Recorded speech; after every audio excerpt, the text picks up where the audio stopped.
Hello everyone, I'm Nick Reagan with Live 5 News, and today I am joined by Charles T. Frederick III, running in the Dorchester Sheriff's Office race as a Democrat on the Democratic ticket.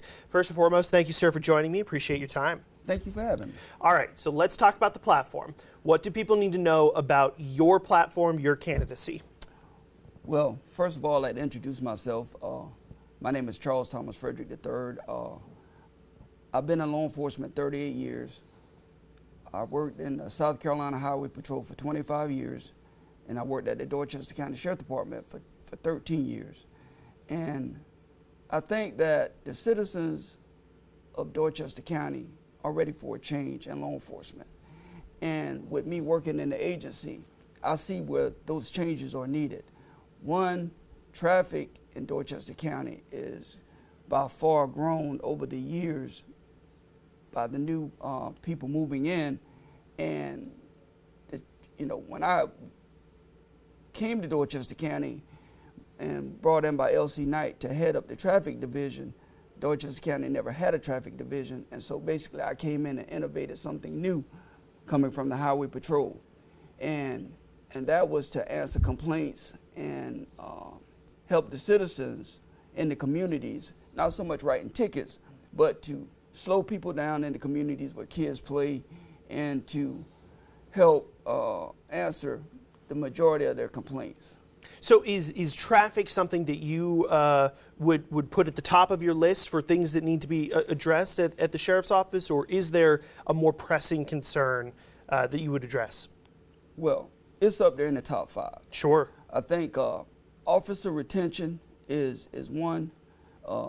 When you have an agency as big as Dorchester County or any agency, and you don't have officer retention, in other words, you lose good officers and they go to other agencies, whether it be for money or for promotion, we have to find a way to keep good officers. And then the second answer to that is where you have officers that are being recycled from other agencies. In other words, they get in trouble at that agency, and then they don't get fired or terminated, but they basically allow them to resign, and then they go to another agency. Well, you inherently adopting someone else's problem. Well, that's an issue that we've seen around the Low Country and around the country as well. How could you address that, making sure that you're not inheriting some of the officers who have had trouble in other agencies? How do you stop that from happening? Well, for one, you're going to have to catch that in the interview process. When you look at, you bring a person in for an interview, you look at their jacket from whatever agency they came from, and you should be able to see whatever problems they have. And if there was a problem child at that agency, then you should not hire that person. Whether, sometimes people say, well, we need people to fulfill the positions. But I'm in the position that it doesn't matter. I don't think you can hire people based on the fact that you need bodies over quality. Right. You need quality officers that are trained, well trained, and can do the job, not just putting someone there to fulfill a vacancy. Right, quality over quantity is what you're saying. All day, and so to combat that is you eliminate that in the hiring process, and then you combat it in the training process. When you're training officers, you have to keep officers in the academy, at least 5 in every cycle of training to beef up your agency. Okay, so I want to get to something that you wrote on your website. You said that you want to make sure that the color of the law is equal for all citizens. What does that mean for you? What I mean by that is it shouldn't matter your race, your nationality, your religion. Everybody should be treated equally and under the color of law. Basically, it shouldn't matter if you're rich or poor, if you are Baptist or a Catholic, or if you donated so much money to a person's campaign. It don't matter. Everybody should be treated equally when it comes to the service of the law. We're here to serve the people of the community. And at the end of the day, if you're not here to serve the people, then what are you here for? You know, one of the things that we've seen in the last handful of months, the last 6 months in the Low Country, are some of these officer-involved incidents, whether they were shootings or whether it was simply aggressive tactics.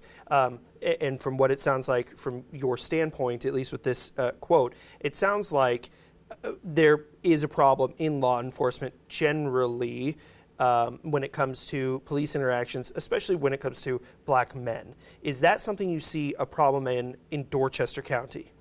I see it as a problem as a whole. And at the end of the day, I don't have the complete answer to that, but it is a systemic problem throughout the nation. And the only way to combat that is training and having people aware of the people in the community, because for one, just because someone doesn't look like you or doesn't dress like you doesn't mean they're a bad person. You are there to serve the community as a whole, and so your job is to do your job and to treat everybody equally. If you violate the law, then you're being treated based upon that traffic stop. When a traffic stop or either a service call goes awry and officers tend to take it further than they've been trained to do, then that's where the problem comes in. And then when the agency slaps them on the hand and does nothing or puts them on desk duty and don't reprimand them, don't suspend them, that's basically saying, hey, we support that action, what you did, and that's wrong. So it would be a more firm hand from you if one of your officers did something that went beyond what their training suggested? Certainly. And my thing is this. You got a lot of good officers, and they're out there every day risking their lives, and they're doing the best they can to help the citizens of the community. But as in any profession, you have a percentage of bad apples. And those bad apples have to be eradicated. They should not be wearing a uniform and a badge. And you know, if I'm sheriff, if they violate policy and procedure, they will be dealt with. And that goes from the top down, whether that's me or any of the officers. I think that's one of the things that we've heard from folks, especially in the wake of, say, the Alec Murdaugh trial, is this good old boy system that folks have sort of pushed back against. Under your administration, it sounds like you're saying there would be no kickbacks, there would be no good old boy system in place. Yeah, because at the end of the day, if you got the good old boy system, then the law don't apply to certain people, and that's not fair. The law should apply to everyone as it stands.